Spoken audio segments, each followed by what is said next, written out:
Next up, we've got Erkal, who's going to be speaking to us about game programming and creative coding with Elm. So please join me in welcoming Erkal. Thank you, Erkal. Yay! Hello. I will share my screen or not now. So a little bit about my past, who I am. I studied mathematics. I don't have a programming background. Now I have like 3 years of programming, but I have a programming background, but only Elm. So I also didn't like programming at start until I was introduced to purely functional languages. So yeah, actually my purpose for learning programming, getting interested in it was, the reason was to visualize the mathematical concepts for teaching or our research that we do that nobody understands. I hoped that via visualizations I could make it understandable. Also, it was a way of procrastinating, not writing my PhD, but making visual nice stuff on browser. At the end, like in the last almost 3 years, it will be, I am professionally programming games with Elm, and I want to share some knowledge if somebody is interested in writing puzzle games with Elm. The last game that I am working on is a puzzle game, and I'm going to show that a little bit and then show a little bit code, because here everybody is Elm programmer, so I am allowed to show some code, I guess. I don't have slides, but yeah, the browser will be enough. So I had luck with GitHub name, it's just my name. So here, the game that I'm going to show is open source. You can also play it. You go here and then you click here to see the examples. And here the red-faced cube is a puzzle game from an old book, 1975. The book is from Martin Gardner. Martin Gardner is a very popular name. He was not a mathematician, but they say he is the best friend mathematics ever had. He popularized mathematics a lot. He wrote articles, puzzle books. He caused many people to be mathematicians. I was scanning his books to see if there are some puzzles that are difficult to do with pen and paper, but nice to implement on computer. So I found this game, this cube rolling game. The rules are like, it's a chessboard, 8x8 chessboard, and you can roll a cube on the chessboard. So the aim is to visit each cell exactly once. So you cannot visit a cell twice. So the path in mathematics it's called a simple path, a path that doesn't cross itself.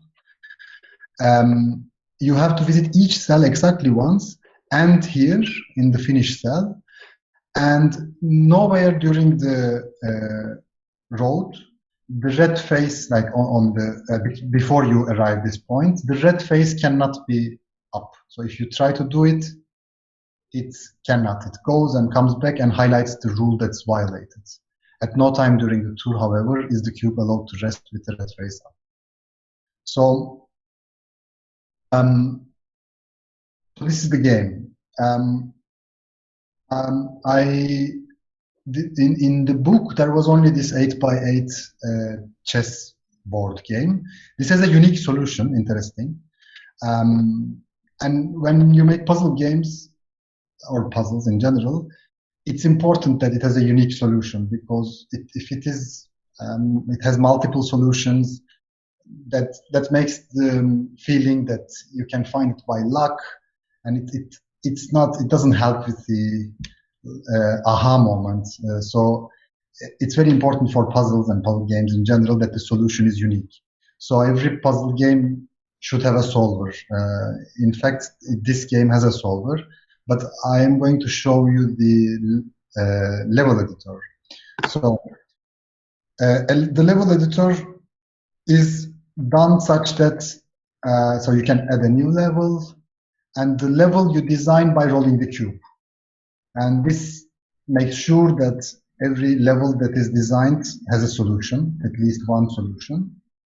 And when you come with red face up, this is a level now. And if I click this button, it calculates all the solutions. So interestingly, after I wrote the solver, I realized that mostly the solutions are unique. But there was a level with two solutions. I will show it. Where was it? Here. So this is a level with two solutions. I calculate the solutions. When you mouse over the solution, it shows it. So these two solutions are different. So this is the level editor view that shows the solutions. But if you, of course, play the level, you don't see anything. You have to find out the solution. So how to make such a puzzle game? So I tried many different patterns, and so I came up with some patterns which I think they are nice. Of course, I don't claim they are the best because I don't know, but yeah, I would like to show how to manage the complexity here with the between step animations and so. So a little bit, I will show a little bit code. Here, when you come to the source, you see here the source code.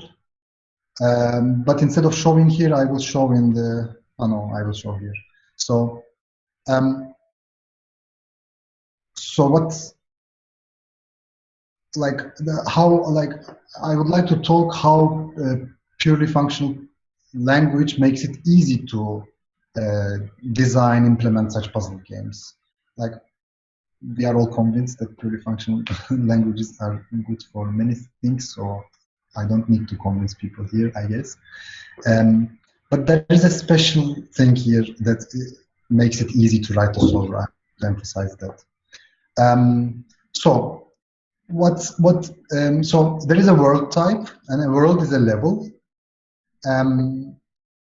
So every level is a world. So I could name it level actually. And it's a record. It has a cube. The cube is the data structure which holds on which cell the cube sits. A cell is a pair of integers, its coordinates like that. This is a cell. And then a cube has also the information which direction the red face is showing. So there are 6 possible directions. And a player path is the path that the player went. And a path is simply a list of cells, a non-empty list of cells. So, yeah. These are level editing. For level editing, the same thing, like player cube and player path, there is the level editing cube and level editing path, which work on the level editor. And there are these calculated solutions that I showed you. When you press the calculated solutions button, they are calculated and assigned here. So what I want to show is the step function. So how to design a puzzle game like this. So there's a step function. Step function takes the roll direction and the world and returns a step result. And the roll direction is 4 different possible directions. It's a custom type, and it has 4 different possible values: up, down, left, or right. So this is a basic custom type. World type you have seen already, I've explained. And there's the step result. So the step result can be different things. I showed you the game. Either like it's actually not a step, but a step attempt, because a step, like if I run the step function, I may get a rule violation that I'm going to use to animate to show which rule is violated, but actually the world doesn't change. So if this function is called, it returns a step result, and step result can be either it violates a rule, and then says which rule is violated. And here the rules are either must visit each cell before reaching the finish cell, top face cannot be read, the the step, like when I roll, where I roll is the cube cannot fall down. It must be on board, on the game board, and it cannot cross path. So every cell must be visited exactly once. If you visit a cell twice, you shouldn't be able to visit a cell twice. So these are the rules.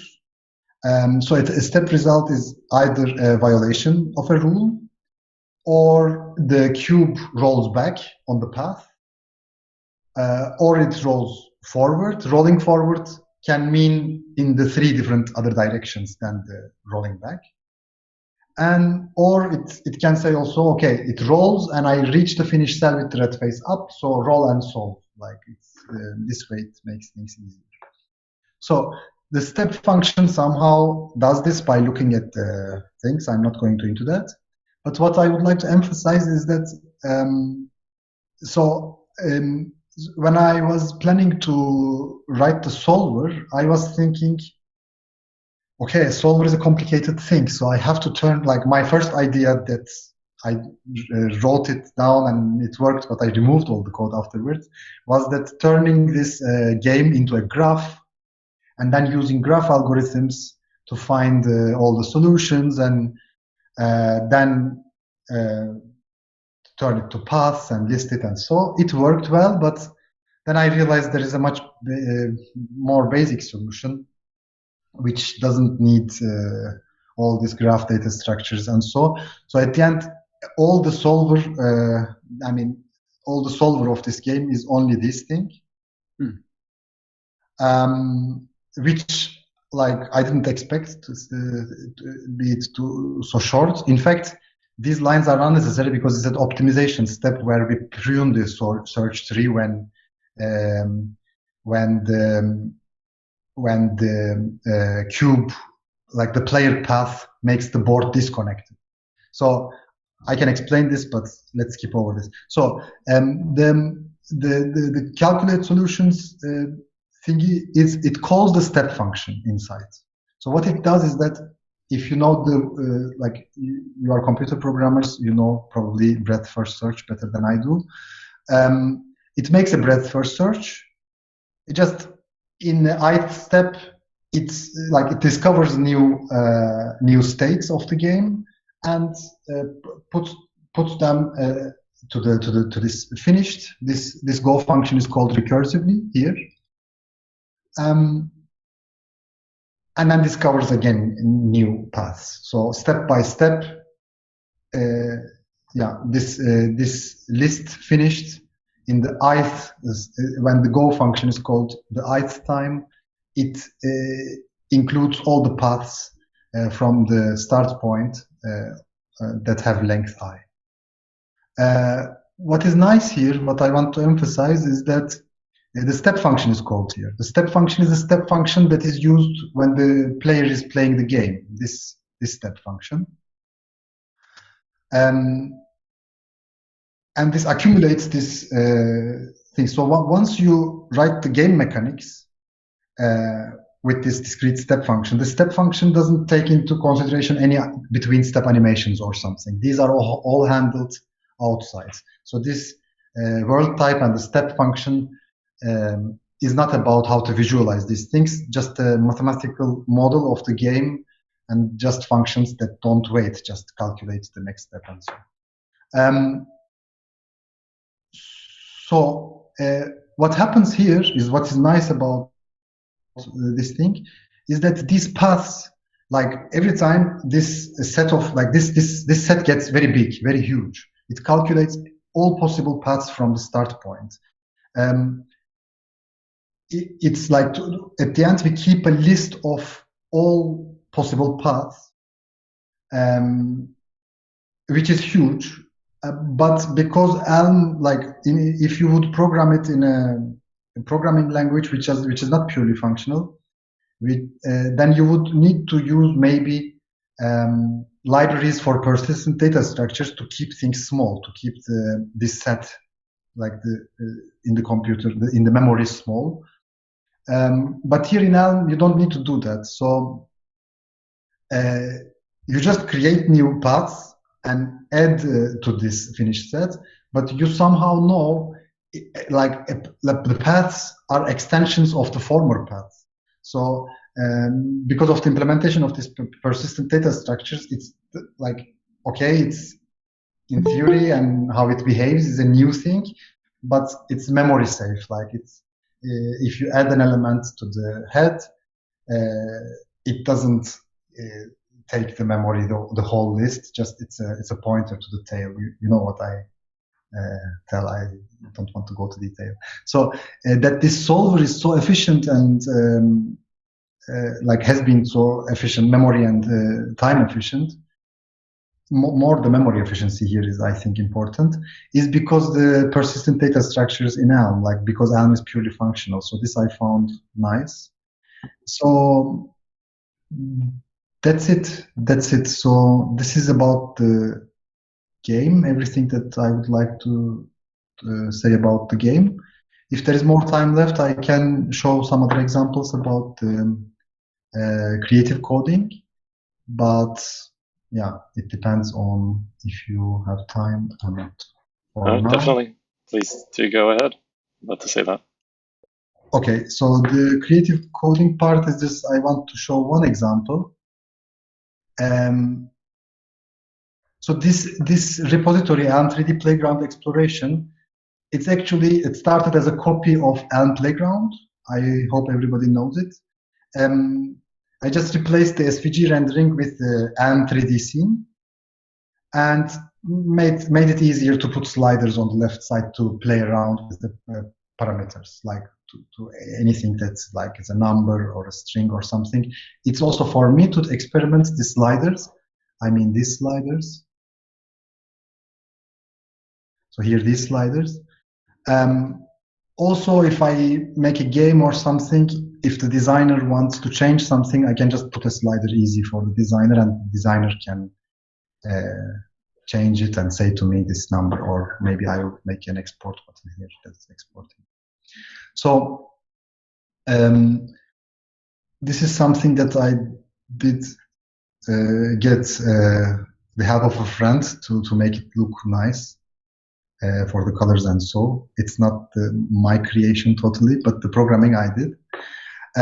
What you can do here on the left side is this. So let me, okay, so you can change colors, you can change numbers, and you can also go back in time and see everything you did, what happened in time. It's also good for the puzzle game. If you play the puzzle game, this thing is there. If you change things, if you play the game, if you edit the level, everything is recorded and you can always go back in time.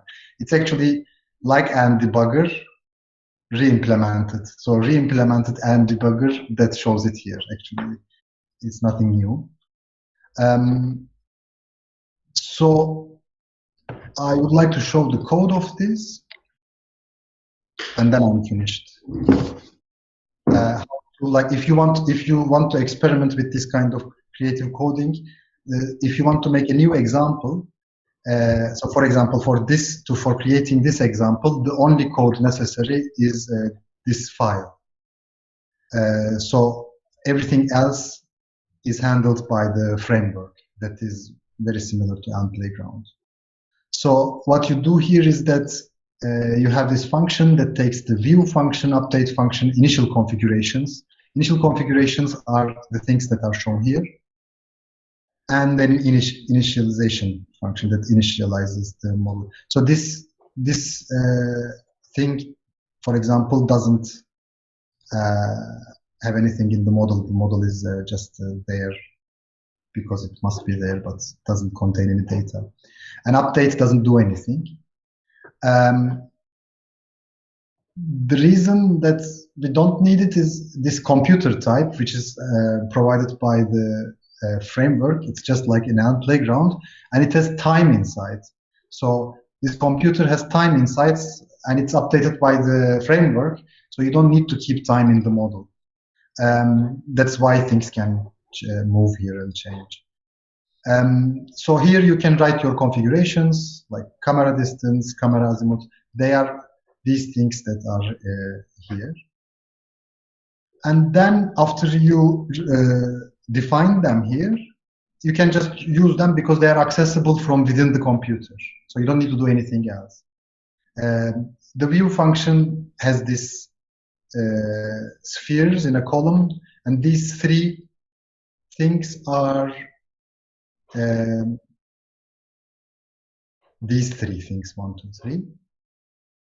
Like this three, like this is one, this is the other, this is the other. They are the same, but you rotate them around the y-axis. And this is all the code for this is all the code for this thing.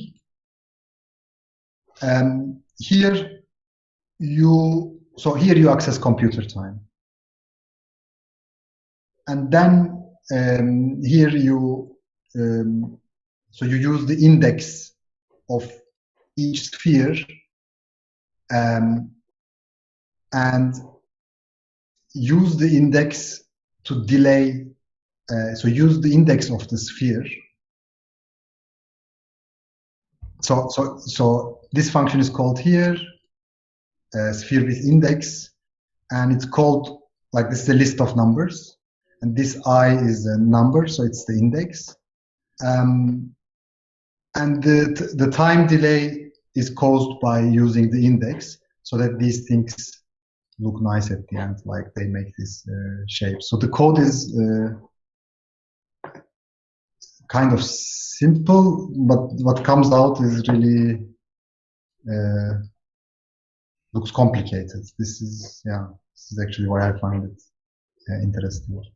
But this is all. I am finished. Amazing. Please join me in thanking Erkal for his talk. Thank you so much, Erkal. Amazing. Thank you. Yeah, really beautiful, Erkal. Okay, floor open to some questions. Dive in. Yeah, go for it, Andre. Hi again. I won't take much time this time, sorry. Erkal, how does this framework work and compare to something like processing, for example? Because my curiosity is how easy or difficult would be to implement something like processing P5.js specifically in Elm and do, more freely shapes and stuff, because I'm sure processing uses JavaScript to design complex animation and shapes and stuff. Like, how do you see this going without, if it's possible at all, etc.? Thank you. I didn't use them so much. I looked at them. I know people who use processing and P5.js, but I didn't look at them so carefully. So I cannot answer the question with, so well, maybe. But my feeling, my gut, like my feeling is that, like as so far that I've seen them, as long as it's doable in JavaScript, it's also doable in Elm. And I think. Like, correct me if somebody knows better, but everything that like P5.js can be written in Elm, it will be as performant, and the code will be much simpler, and it's just everything will be nicer. So I I don't see any blockages that it's perfectly doable. I think one thing you would have problem with is that a lot of P5 demos use kind of bitmap style filters using kind of like the Canvas API, which Elm doesn't really have. There's been some attempts, but I think that would be kind of one thing you might be struggling with a bit. Maybe. Kind of like post-processing sort of style stuff. You mean Canvas, not WebGL, but the Canvas? Yeah, Canvas. Well, I mean, post-processing in a WebGL is also tricky because in Elm you can't render to texture, so you can't really post-process kind of rendered stuff very easily. Okay. So I think that's kind of one gotcha to be aware of. Just a note that about a canvas, like not WebGL, but this 2D canvas. There is a package called Elm Canvas, which is working nice. And I used it for making the games before, because when I started to make the games, Elm 3D scene was not there, and Elm Canvas was there. I wrote, again, like some Elm Playground like API on top of Elm Canvas, and we've used it successfully, like, I've made like more than 10 games with it. It works. So Elm Canvas works, it's fast, it can be used just for your information. But the API is a little bit different, but you can write easily something like Elm Playground, which uses Elm Canvas and has this same nice thing, in case you are interested. But like it's nice to draw Bezier curves, and this kind of stuff with Canvas is easier than WebGL. And it's, for some things, it's more performant than SVG, and SVG can be buggy on phones. So I had to use it. But if you have the chance, you should go with WebGL for sure instead of Canvas. Awesome. Okay, Casper. Yeah, so thank you for the presentation. Very interesting. I love your game and also your creative coding. I mean, maybe I can provide some insight. I mean, I'm maybe have experience in creative coding in other languages and also in Elm. Somehow not so much musically, but I find one of the challenges that you meet with functional programming languages is when you want to have a lot of state in a messy way, like when you're not. I mean, one of the aspects of creative coding, and I'm not quite sure if if it's limiting or not, but in creative coding, you are not programming something that has a defined function at the end. So you're maybe exploring things, changing things out, and probably you don't. I mean, you're kind of finding the program while you're writing it. I mean, I find this goes quite well actually in Elm, even despite all the typing and maybe having more restrictions in a way. I mean, it's much more rigid, but I do find that like state can be an issue. That like in other languages like MaxMSP or whatever, these kind of live things, it's very easy to write some state to some place and then other things reading from that. Yeah, maybe somebody can actually reply to that. I see that there's a response from the chat. Hey, so Matthew has his hand up as well. Do you hear me? Yeah, I just wasn't sure if you were responding to Casper's question or asking a new question. Yeah, actually at the beginning I wanted to ask a question, then I thought, no, not a good question, then I wanted to answer to Casper, and sure, it's not really an answer, it's more of a second thought. And I've been using the Elm REPL quite a lot when doing some exploratory work, and I think an equivalent to the REPL, but with a graphical interface, will be super nice for creative coding.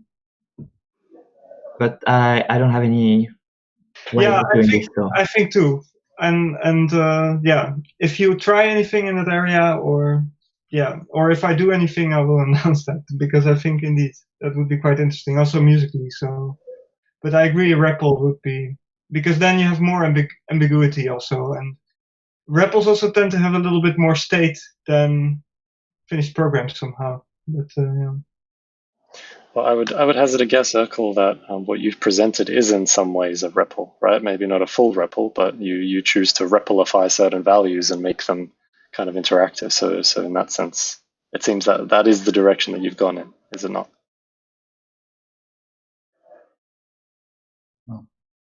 What would be very great is to have a visual code editor that for Elm, like that we can just go to the numbers and drag them to change, and we see live the change. This would be, but yeah. No. Awesome. Rupert, the question? Yeah, not so much a question, but an observation on the bread cube game, and you used a bread first search. So the bread first search is the one that uses lots of memory because it has to hang on to lots of places potentially to come back to. So breadth first usually leads to an exponential explosion in the amount of memory. So it was interesting what you're saying about the persistent data structures sharing space. But you're also saying that the games tend to have just one solution. So I think the property of the breadth first search is that it tends to find the smallest solution first. But if there's only one solution, you might be able to use a depth first search and have it find the solution just as quickly because there is only one or maybe two. So, and I was just going to tell you, I actually have a library, a package called AI-search. If you look at that one on the package list, you'll find a search package which includes all the different kinds of queue-based searches that you have. So you can do breadth first, depth first, iterative deepening, A star, all of them. So if you're interested in trying some different searches, have a look for that one. If you know that there is a unique solution, like if you design the level and already magically know that there is a unique solution, and you want to find that unique solution, then depth first search would be the choice, right choice. Yeah. But we have a designed level and we want to find all solutions, all possible solutions. Yeah. And we have to try everything anyway. So in that case, if you want to find all solutions, then there is no difference between breadth search and that's depth correct. first search. Maybe for sure depth first search would find the first solution much faster. Yeah. But I want to find all solutions anyway. So, but yeah, in my case, it wouldn't make so much difference. But there are cases if you want to find one solution, yes, depth first. Okay, fantastic. Do we have any final questions for Erkal? Okay, great. Well, shall we leave it there then? So please join me once again in thanking Erkal for his talk. Thank you so much. Thank you.